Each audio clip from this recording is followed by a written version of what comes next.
Very hot and very dry, that's the British protectorate of Somaliland, where rain seldom falls and life in general is pretty tough.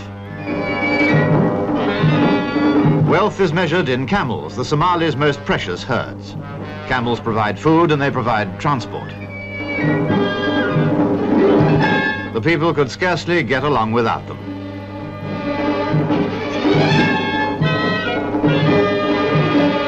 A royal visit to this country is a rare event, and it was obvious that the youngsters in particular were out to make the most of it. During his tour, the Duke of Gloucester brought a special message of greetings from the Queen to the Somali people. The Duchess, visiting a school, was entertained by a spirited performance by girl students.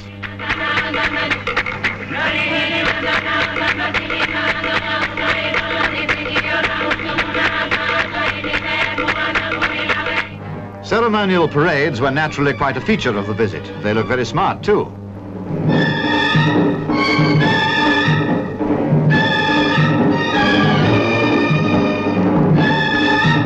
The Duke thanked the troops on behalf of the Queen for their loyal services in war and peace. Near Hargeisa, about 100 mounted tribesmen had gathered to express their loyal greetings. They said it with a spectacular charge across the airport.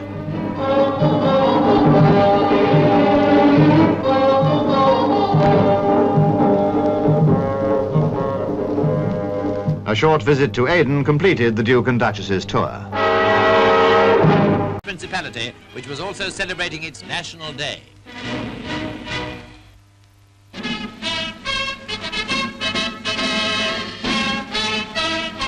The Union Jack flying over Mogadishu was about to be hauled down when these pictures were taken. 10 years of British administration in what was formerly Italian Somaliland were over, and the inhabitants of Mogadishu, the capital, now awaited the return of the Italians who are to administer the territory under United Nations supervision. In another 10 years' time, the Somalis hope to become an independent state.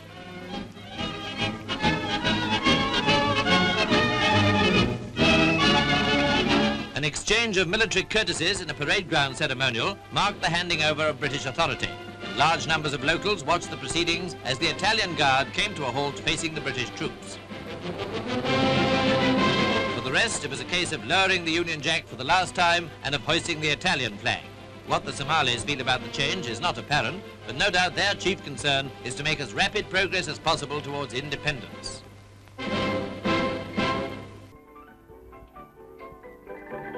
La fiera sta facendo amicizia anche coi più giovani. Domani troverà in essi i sostenitori delle sue future edizioni. Ma ai ragazzi di qua si provvede anche in modo più concreto. Un collegio per i figli dei militari somali.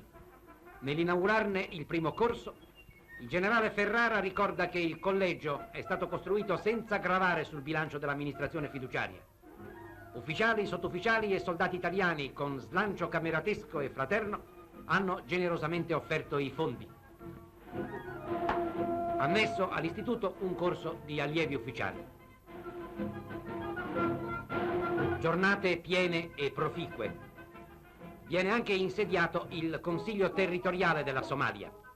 Sotto l'insegna della solidarietà, e lo si vede dai consiglieri qui raccolti, è questa una iniziativa destinata, con la sua duplice funzione di organo consultivo e di centro di studi, a coordinare gli sforzi di ognuno attraverso la libera collaborazione. Una visita al territorio. Il caratteristico suono del gurban accoglie l'arrivo della rappresentanza a Balad.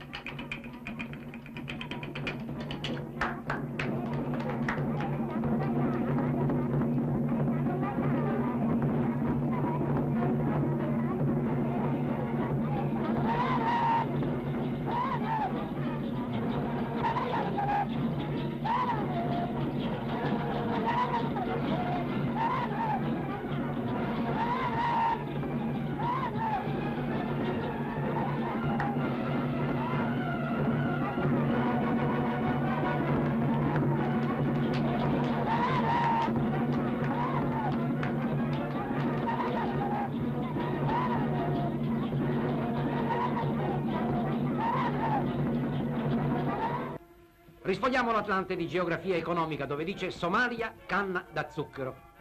Lo zucchero non è soltanto un numero uno nell'alimentazione indigena, è anche una grossa cifra nell'esportazione. Ruggio della saldatrice, rumore abbastanza nuovo nell'inquietante gamma dei suoni d'Africa. Questo mondo amareggiato ha bisogno di molto zucchero. Villaggio Duca degli Abruzzi. Questo comprensorio è stato il campo sperimentale delle possibilità somale e del modo di utilizzarle. Oggi rimane l'impianto modello, irrigazioni, culture d'ogni tipo e le industrie complementari. Il Duca degli Abruzzi non amava le comodità della vita di principe. Dopo sfidato il magnetismo gelido del Polo Nord e del Ruvenzori, si innamorò dell'Africa. The flags of Italy and of the United Nations float over the Italian administration building in Mogadiscio, the capital of Somaliland. Somaliland is a trust territory. That is to say, it has, so to speak, a guardian helping it towards independence.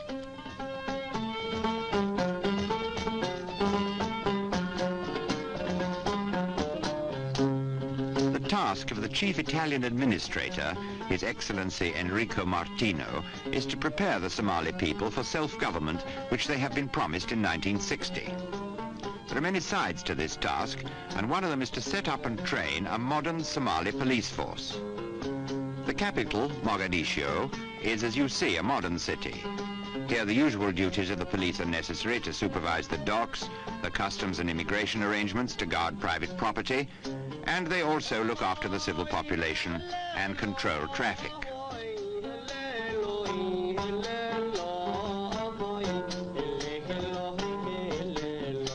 So the Italian authorities have set up a school to train young Somalis in these duties. Here you see some parts of this training. These young police cadets are being taught the theory of electronics, how to operate a radio set, the use of the Morse key, the mysteries of frequencies, killer cycles, and so on.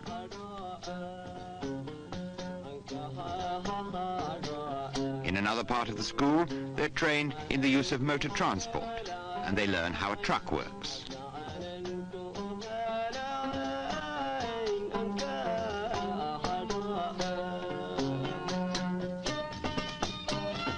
Later, they get practical lessons in dismantling and in assembling their vehicles.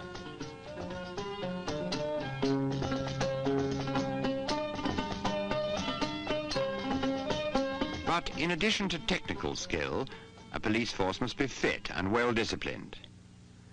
Here, a Somali instructor is taking the cadets in a morning course of physical exercise. When the course is completed, a public parade is held.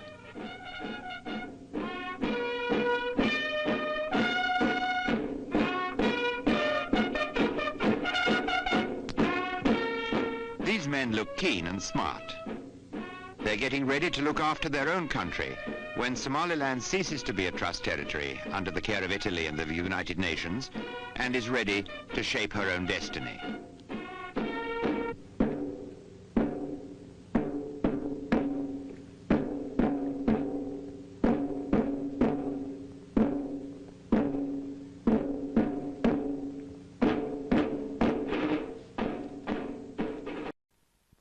Tell me, sir, why it was necessary for your government to break off diplomatic relations with Britain at this stage?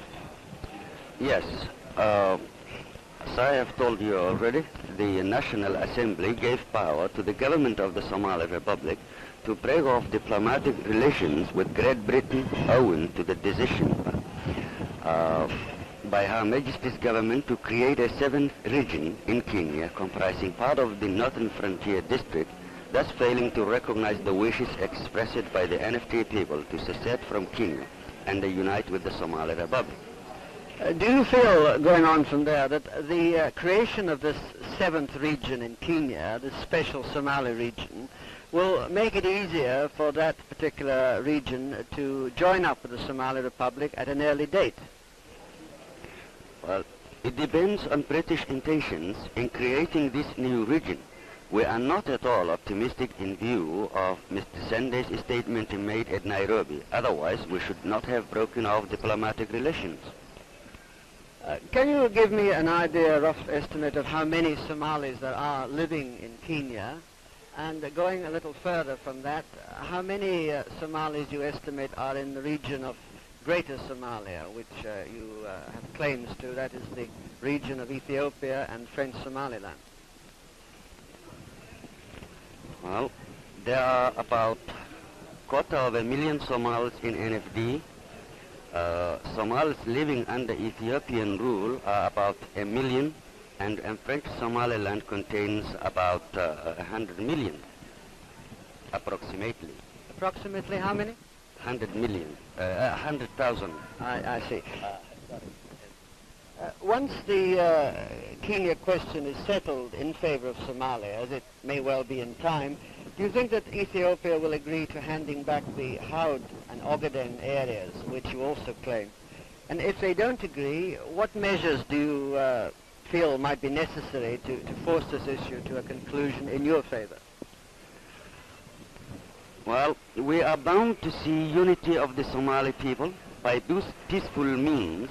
Should these means fail, the Somali government will have to adopt other policy, but I cannot say at this stage what they are likely to be.